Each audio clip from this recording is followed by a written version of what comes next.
अध्याय 8. श्री गणेशाय नमः.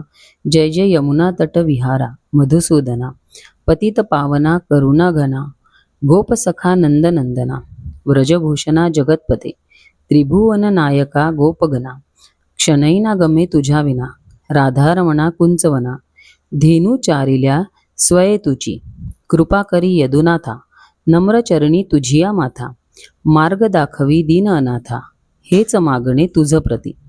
तव कृपा असता खरी, स्वानंदाच्या उठती लहरी, लिखाण करण्या हितकारी, होईल पुढती निश्चय. कुकाजीस आले मरण, खंडूजी झाला मनी खिन्न, भावा भावात भांडण, भाऊबंदकी सुरू झाली. देशमुख आणि पाटील दुही हीच गावातील, वाद वाढता त्यातील, विकोपास भांडण जात असे. ऐसाच काही अडला प्रकार, खंडू पाटला पडे विचार, गजाननावरी सर्व भार, टाकून दर्शना गेला असे. ठेवूनी पायावरी शिर, भावे केला नमस्कार, कृपादृष्टी आम्हावर असू द्यावी वदत असे. जाणून या भावनेसी, धरिले त्यासी हृदयासी, करीतसे सांत्वनासी, दयार्णव होऊनी, नाही भिण्याचे कारण, जावे आता परतून. पाटील निर्दोषी म्हणून, सिद्ध त्यांनी करविले. गजानना विनंती करी, खंडू पाटील राहण्या घरी, नेता झाला सत्वरी, इच्छा त्यांची पाहुनिया. महाराज असता सदनास, ब्राह्मण करीती मंत्रघोष, वसती स्नान तेलंगणास, अकस्मात येती शेगावी. मंत्र म्हणता चूक झाली, सद्गुरूंनी ती दर्शविली, वेदवाणी पटविली, निजासनी बैसुनिया. वदते झाले ब्राह्मणासी, वैदिक झाला तुम्ही कशासी, निरर्थक साधनेसी, करणे योग्य नसेची हो.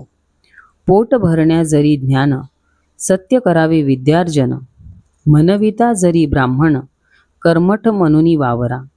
स्पष्ट करुनी उच्चार, गजानन वदती ते स्वर, न लावता उशीर, चकित केले विप्रांना. दिसावया परमहंस, विद्वत्ता त्या अंगी खास, द्यावया जीवन मुक्तीस, सिद्धयोगी हा असे.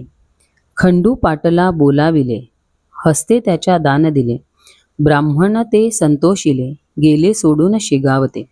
महाराजही कंटाळले, गावात राहून त्या भले, पाटलाच्या मळ्यात आले, शिव मंदिर ते पाहुणे.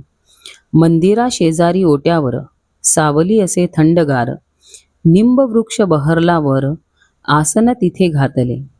जागा असे ती छान, रमले असे तिथे मन, झोपडी द्यावी रे करून, वदते झाले कृष्णाजीसी. असता पाटील सेवेत, घडली गोष्ट अद्भुत, 10-20 गोसावी तितक्यात, त्या ठाई हो पातले. ब्रह्मगिरी गोसाव्याचे, आहोत आम्ही शिष्य साचे, मानस आमुचे भोजनाचे, निवेदिते ते जाहले. शिरापुरीचे भोजन, मागते झाले सर्वजण, राऊ म्हणती दिवस 3, नंतर पुढती जाणे असे. आज नसे अन्नदान, हजर असे भाकरी चून, त्याच आपण घेऊन, करा भोजन मळ्यात हो. भोजनोत्तर बैसले जन, सुरू झाले निरूपण, कुणान रुचले प्रवचन, शब्दच्छल तो व्यर्थची.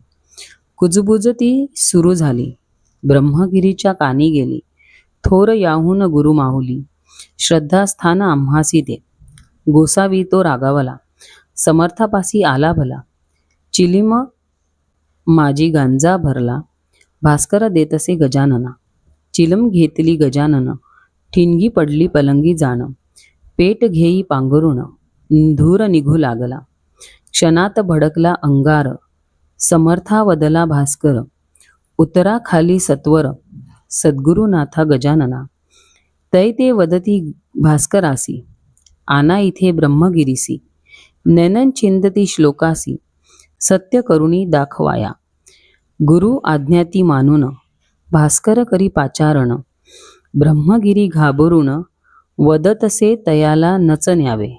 धरुणी त्याचा तो कर, भास्कर ओढी फरफर, गजानना समोर आणून उभा करीत असे.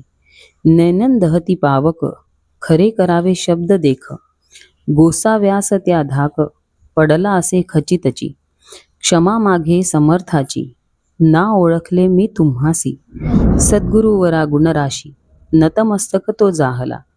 इति श्री गजानन महात्म्य अष्टमोध्याय समाप्त. शुभम भवतु.